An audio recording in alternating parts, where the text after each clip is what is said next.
के दोनों ऐवानों में जितनी सियासी जमातें हैं, चाहे उनका ताल्लुक अपोजिशन से है, चाहे वो हुकूमती इत्तेहाद का हिस्सा हैं, उन तमाम जमातों के पार्लिमानी लीडरान और उनसे जो मुंसलिक लीगल साइड के बैकग्राउंड के अरकान पार्लियामेंट हैं, वो शिरकत करते रहे हैं। बसा औक़ात वहाँ पे 22 से 23 अरकान भी आए, लेकिन वो 19 रुकनी तो नोटिफाइड कमेटी थी।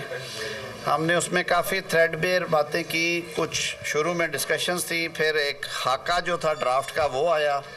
उसके बाद फिर हमने मुशावरत की जब आपस में, तो एक ड्राफ्ट को बाकायदा शक्ल दी गई। चेयरमैन पाकिस्तान पीपल्स पार्टी बिलावल भुट्टो जरदारी साहब ने मौलाना फजलुर रहमान से और उनकी लीगल टीम से कराची में एक मुलाकात की, जिसके फिर सेकंड मुलाकात जो थी वो लाहौर में जाती उम्रा में हुई। तो जो कुछ तजावीज़ इस हवाले से मौलाना फजलुर रहमान साहब की थी, उनको भी उस ड्राफ्ट का हिस्सा बनाया गया। आज जो हमारा काबीना का इजलास है वो भी इसी हवाले से था। मैंने काबीना को जो तजावीज़ हैं उनसे आगाह किया है और वो तमाम थ्रेडबेयर जो डिस्कशन है उसका ख़ुलासा पेश किया है जो कमेटी में हुई। और कमेटी ने जो एक ड्राफ्ट मंजूर किया था उसके सारे खद्दो खाल के, इसकी बैकग्राउंड क्या है और किस तरह से है, वो उनके सामने रखे। कुछ हमारी इत्तेहादी जमातें जो दीगर हैं उनके कुछ पॉइंट ऑफ व्यूज़ थे कि उन पे भी गौर किया जाए कि आपने बिल्कुल ही एक तरफ़ा जो है वो ड्राफ्ट तैयार कर दिया है, बाकी शिकें जो हैं वो इसमें से क्यों ड्रॉप की गई, उनके सवालों के जवाब दिए। तो काबीना को पूरी तरह जब ये ब्रीफ़ कर दिया गया है, तो अब वो कल 2:30 बजे टाइम लिया है अरकान काबीना ने कि वो अपनी ओपिनियंस जो हैं वो फॉर्म करते हैं इस पर। और वज़ीर-ए-आज़म साहब हमेशा इस बात के कायल हैं कि बामी मुशावरत के साथ होना चाहिए। ये भी आपको याद होगा कि पिछले तकरीबन एटलीस्ट 4 हफ़्तों से तो ये एक्सरसाइज बहुत तवातर से जारी है और उससे पहले भी यकीनन ये इसके ऊपर काम हो रहा था। तो अब जो कल वाले ड्राफ्ट की शक्ल थी, उसके सेलिएंट फीचर्स थे, उसमें कुछ चेंजेस होंगी। उन चेंजेस के साथ कल काबीना से ली जाएगी।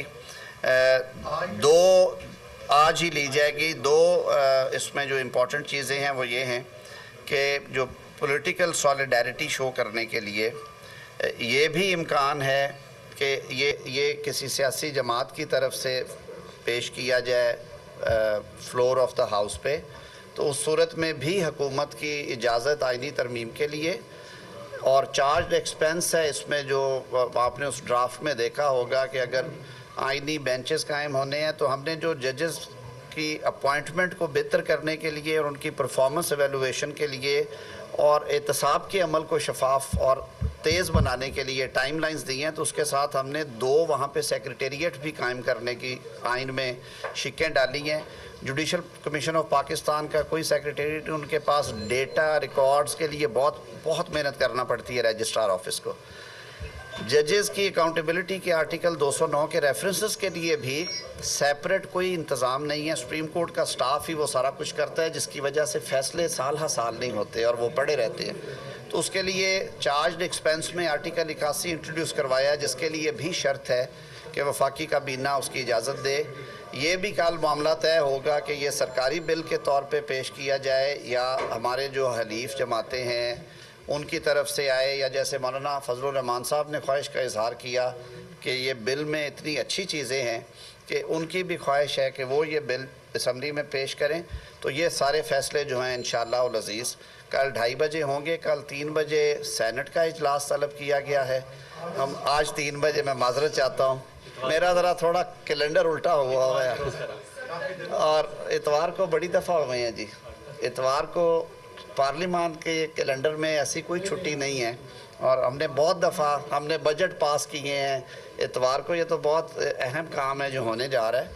तो कल 3 बजे सेनेट ऑफ पाकिस्तान, आज 3 बजे सेनेट ऑफ पाकिस्तान और 5 बजे कौमी असम्बली जो है वो उसके इजलास जो हैं वो शेड्यूल्ड हैं। पहले हमें ये तवक्को है कि इंशाअल्लाह उल अज़ीज़ कल 2:30 बजे एक अच्छा खूबसूरत ड्राफ्ट जो है, आज 2:30 बजे ये रहेगा, ये ऐसे ही रहेगा।